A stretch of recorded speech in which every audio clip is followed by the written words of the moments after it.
پھر حضور نے کیا کہا؟ سننا بھائی، پھر حضور نے کیا کہا؟ اللہ کے رسول نے کہا میرے اویس کرنی سے کہنا میری گنہگار امت کے لیے دعا کر دے گا۔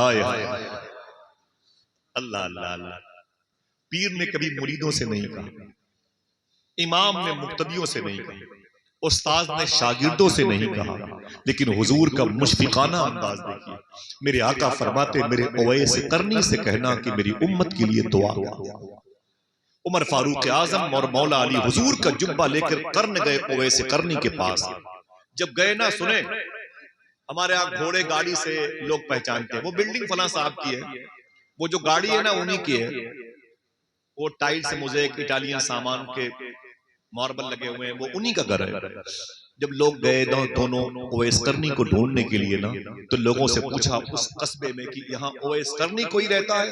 تو لوگوں نے کہا وہ تو پاگل ہے، وہ تو مجنون ہے، اس کے دماغ کی نسیں ڈھیلی، زمین میں روٹیاں پڑی ہوتی اسے اٹھا کے کھا لیتا ہے، بچے اسے پتھر مارتے ہیں، اسے دوڑا دوڑا کے کنکڑی ماری جاتی ہے، وہ پاگل ہے۔ عمر فاروق اعظم نے کہا رہتا کہاں؟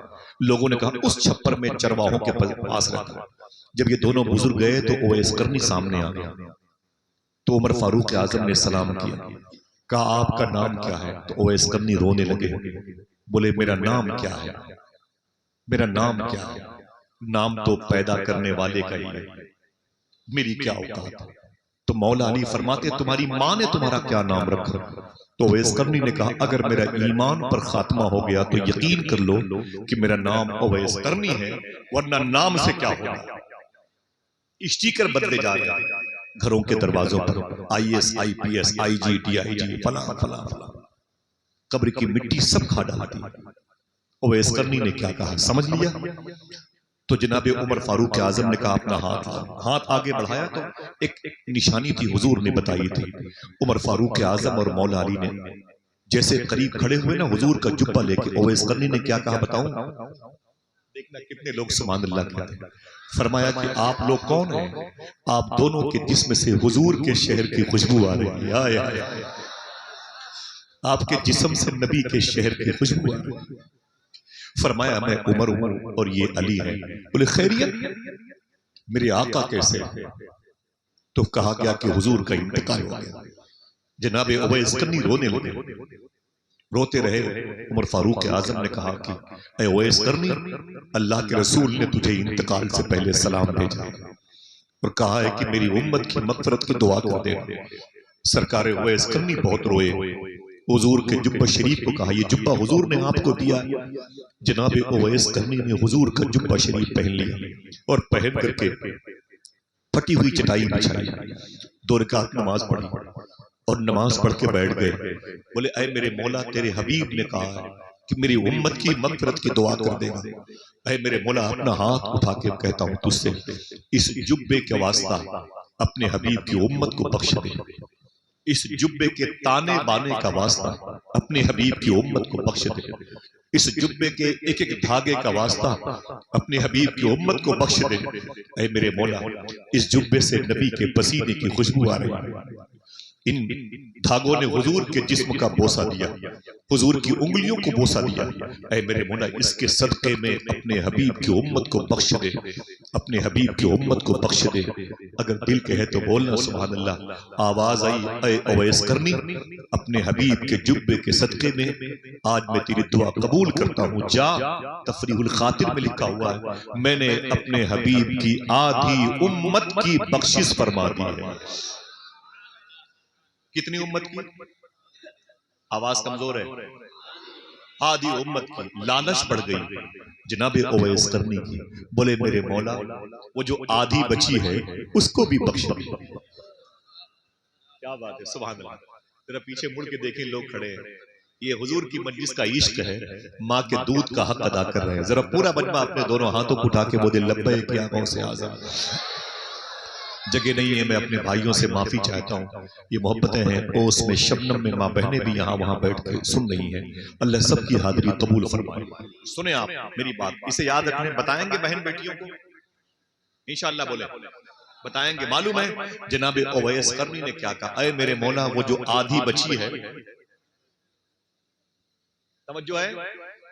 نہ نہ نہ کھیل کود نہ کرنا بیٹا، بیٹھ جاؤ بیٹھ جاؤ، بیٹھو بیٹھو بیٹھو بیٹھو بیٹھو۔ میں یہاں بھی نظامت کروں گا، ان بچوں کو بٹھاؤں گا، دقت ہو جائے، ٹھیک ہے؟ بچوں کی تعداد زیادہ ہے لیکن بزرگوں میں جو بیٹھے ہوئے ہیں ان کی بات، ان کا وقت نہ خراب ہو گئے۔ بیٹا بیٹھو، سنبھلو، بات نہ کرنا ہے، ٹھیک ہے؟ بہت لمبا لمبا سفر کر کے آنا پڑتا ہے، ڈاکٹر نے بہت منع کیا ہے کہ 1.5 گھنٹے 2 گھنٹے زیادہ اسٹیج پہ مت رہو۔ میں آپ لوگوں سے محبت کرتا ہوں اور اسی محبت پر آیا ہوں، مجھے اچھا لگ رہا ہے، پتہ نہیں کیوں، بس بیٹھے رہے۔ اللہ میرے بھائیوں کو غوث پاک کا دربار دکھا دے، آمین کہہ دو انشاءاللہ۔ آقا کریم کے اس لاڈلے نے کیا کہا، اے میرے مولا آدھی بخش دی ہے نا، وہ جو آدھی بچی ہے۔ ٹاپک کیا چل رہا ہے؟ آئے نہیں ہے، آئے نہیں ہے۔ تفریح الخاطر میں دیکھنا، ایک جملہ پڑھتا ہوں، کتنے لوگ سبحان اللہ کہتے ہیں اور اس جملے پر کتنے لوگ نعرہ لگاتے ہیں۔ آواز آئی، اے اویس کرنی، آدھی امت میں نے بخش دی ہے تیری دعا سے، وہ جو آدھی بچی ہے اس کو بخش دوں گا شیخ عبد القادر جیلانی کی دعا سے۔ آئے سبحان اللہ،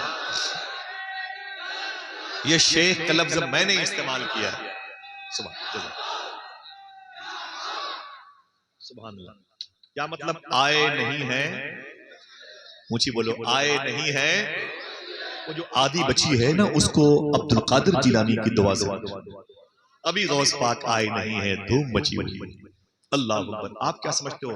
آپ غوث پاک کی مجلس میں بیٹھے ہو، یہ میرے بھائی کھڑے ہیں، یہ زمینوں پہ چپلوں پہ بیٹھے ہیں، اینٹوں پہ بیٹھے ہوئے ہیں، ماں بہنیں دہلیز اور ڈیوڑی پر بیٹھی ہیں، اوس شبنم کوہر باری کے اس مشکلوں کے ماحول میں ہے، ٹمپریچر بھی بڑا سرد ہے، بریلی شریف کو بیٹھی۔ تو کیا مطلب ہے آپ کے یہاں پر بیٹھنے کی خبر کیا غوث پاک کو ہے کہ نہیں؟ ایک دم صحیح بتانا، دل سے بتانا، غوث پاک کو ہے کہ نہیں؟ جس کا یقین و عقیدہ ہے کہ غوث پاک جانتے ہیں کہ آج کتنے لوگ یہاں پر کت محبت سے بیٹھے ہوئے ہیں، وہ بتائیں اپنے ہاتھوں کو اٹھا کے، غوث پاک کو خبر ہے؟ اگر کسی نے کل پوچھا تو کیا جواب دو گے؟ ایک جواب میں دوں، ہاں میں دوں انشاءاللہ۔ بچے سننا، مجھے بچوں سے بڑی محبت ہے اور کوئی ان کو ڈانٹ ڈپٹ نہ کرے، بس یہ بیٹھے رہیں، بات چیت نہ کرے، ماشاءاللہ، ٹھیک ہے؟ میں تو سوچ رہا ہوں کہ جتنے بچے بیٹھے ہیں سب آ کے یہاں سے پیسے اٹھا اٹھا کے لے کے جائیں، ذرا محبت سے کہتے ہیں سبحان اللہ۔ اچھا بتاؤ، غوث پاک کو آپ کی یہاں ہونے کی خبر ہے کہ نہیں؟ صحیح بتانا ہے؟ تو اگر کسی نے پوچھ لیا کہ پروف دیجئے تو کیا دو گے؟ میں دوں آپ کو پروف؟ بولو بھائی۔ ایک بزرگ ہیں لاہور میں، ان کا نام ہے شیخ ابو المعالی قادری، شیخ ابو المعالی قادری۔ ان کے ایک مرید ہیں، ان کا نام ہے لال محمد بدخشانی۔ کیا نام ہے؟ بدخشانی۔ معلوم ہے کون ہے؟ آپ دنگ رہ جاؤ گے۔ حضرت اورنگزیب عالمگیر کے بھائی دارا شکوہ کے یہ پیر مرشد ہیں۔ جب یہ اپنے پیر کے پاس گئے، بولے حضور مجھے مرید کر لیجئے، لیکن یہ بتاؤ کہ میں کیا پڑھوں تسبیح میں؟ بتاؤں کیا کہا انہوں نے؟ بولے ہر وقت پڑھا کرو یا شیخ عبد القادر جیلانی سنگھ۔ کوئی ایک آدمی اپنے ہاتھ کو اٹھا کے بولے کیا پڑھنا تھا؟ ماشاءاللہ ماشاءاللہ، بولتے بولتے رہیے۔ بولے اسی کو پڑھا کرو ہر وقت، یا شیخ عبد القادر جیلانی سنگھ۔ کئی سال تک پڑھتے رہے بدخشانی۔ ایک دن دل میں خیال پیدا ہوا، ایک دن دل میں خیال پیدا ہوا کہ اتنے سالوں سے غوث پاک کو یاد کرتا ہوں، پتہ نہیں غوث پاک کو میرے یاد کرنے کی خبر ہوتی ہے کہ نہیں۔ دیکھنا آپ کتنے لوگ سبحان اللہ کہتے ہیں، وہی بولے گا جسے بغداد شریف جانا ہے۔ زیادہ بات کرو گے تو پھر ایئرپورٹ سے واپس کر دیے جاؤ گے، سمجھے بھائی؟ چلنا ہے انشاءاللہ۔ کیا سوچا تھا؟ پتہ نہیں میرے یاد کرنے کی خبر غوث پاک کو ہوتی ہے کہ نہیں ہوتی۔ اسی رات جب وہ سوئے تو سامنے غوث اعظم آ گئے۔ ذرا ہاتھ اٹھا کے بتائیں آ سکتے ہیں کہ نہیں؟ کیا بات ہے، اونچی بولو، آ سکتے ہیں کہ نہیں؟ سبحان اللہ، اللہ قبول فرمائے، اللہ میرے بھائیوں کے عقیدے قبول فرمائے۔ حضور غوث پاک سرکار تشریف لائے، جب تشریف لائے تو معلوم ہے علامہ بدخشانی کہتے ہیں میں نے جو خواب دیکھا تھا وہ ریگستان میں تھا، میں ریگستان میں تھا اور میرے سر پہ ٹوپی نہیں تھی، میرے سر پہ ٹوپی نہیں تھی، میں ریگستان میں ننگے سر کھڑا تھا، سامنے حضور غوث پاک آ گئے۔ میں نے غوث پاک کو دیکھا تو قدم پہ گر پڑا. میں نے کہا یا شیخ آپ نے کرم فرمایا, آپ نے اپنی زیارت کروا دی. تو حضور غوث پاک نے کیا کہا, دیکھنا کون کہتا ہے سبحان اللہ, اے بدخشانی ذرا یہ بتا تو نے آج یہ کیسے سوچ لیا کہ میں غوث پاک کو اتنے سالوں سے یاد کرتا ہوں, پتہ نہیں انہیں خبر ہوتی ہے کہ نہیں ہوتی. ہائے ہائے اللہ اللہ, تو نے یہ کیسے سوچ لیا کہ پتہ نہیں شیخ کو میرے یاد کرنے کی خبر ہوتی ہے کہ نہیں ہوتی. سن مجھے اتنی خبر ہے, تو ریگستان میں ننگے سر کھڑا ہے, مجھے بغداد میں اس کی بھی خبر ہو گئی.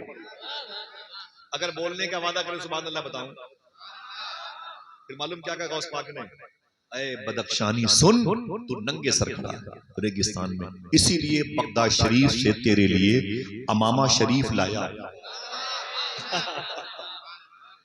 سبحان اللہ, بریلی والوں کو مبارک ہو. اسی لیے بغداد شریف سے تیرے لیے اتنا کہا, اور جیسے امامہ شریف اٹھا کے حضور غوث پاک نے بدخشانی کی طرف یوں لے پکڑ لے, جھٹکا لگا تو بدخشانی کہتے ہیں میری آنکھ کھل گئی. اور جب آنکھ کھل گئی تو پھر غوث پاک بھی نہیں تھے, امامہ شریف بھی نہیں تھا, لیکن میرا گھر خوشبودار تھا. جیتے رہیے ماشاءاللہ, کیا بات, میرا گھر مہک رہا تھا, میرا گھر مہک رہا تھا. میں نے فجر کی نماز پڑھی, اپنے پیر کے پاس گیا. ایک سوال, خواب کس نے دیکھا؟ جواب بدخشانی نے. خواب کس نے دیکھا؟ بدخشانی نے. کس کو دیکھا؟ سرکار غوث پاک. کس کو؟ ایک بدخشانی نے ایک غوث پاک کو خواب میں دیکھا. یعنی بس دو لوگ تھے نا بھائی, تیسرا بولو بھائی, تیسرا کوئی نہ تھا, تیسرا کوئی نہ تھا. خواب میں تیسرا کوئی نہ تھا. بدخشانی نے حضور غوث پاک کو خواب میں دیکھا, لیکن جیسے بدخشانی حضور غوث پاک